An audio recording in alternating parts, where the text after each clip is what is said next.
Can you tell us really in 1 minute about inclusive growth? What I was presenting is based on empirical research that I'm doing, and which is around looking at the feeding of Dar es Salaam. One of the biggest challenges we face is how do we feed these fast-growing cities in Africa? If we can feed those cities and we can do that in an inclusive way, then we can succeed. So from my research, what I'm seeing is that you have a multitude of different actors who are working together in the agricultural sector, from the producer to the transporter to the processor to the retailer. And they are feeding the city. They are creating an industry at scale based on a mass of actors that does meet even the food needs of a city like Dar es Salaam of more than 4 million people. And what I'm saying is we need to value that system that does exist. We need to take away the many obstacles that stand in the way of the small farmers and the small traders and build on that.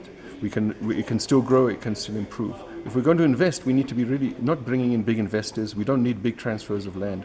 What we can benefit from is some transfer of technology that improves the technology that small farmers, transporters and processors can use. But we need to also incorporate that technology with our local knowledge into ways of working that works for the farmers and works for the traders. So I'm saying there is a system there. It does work. If we believe in it, we can build on it and we can see growth based on that.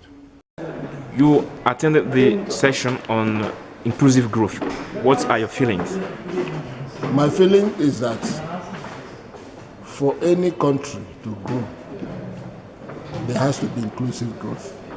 That's inclusive in the sense that those of all sectors and stratas of Nigeria will be part of the growth. So if we are growing in the industry, growing in town, we need to grow in agriculture too.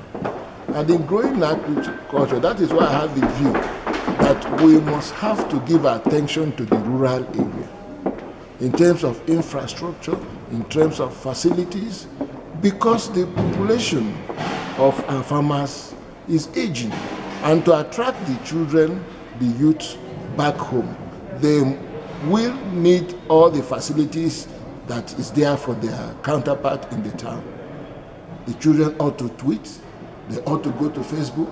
So government must all do an inclusive development in the village to ensure that the attraction to agriculture continues.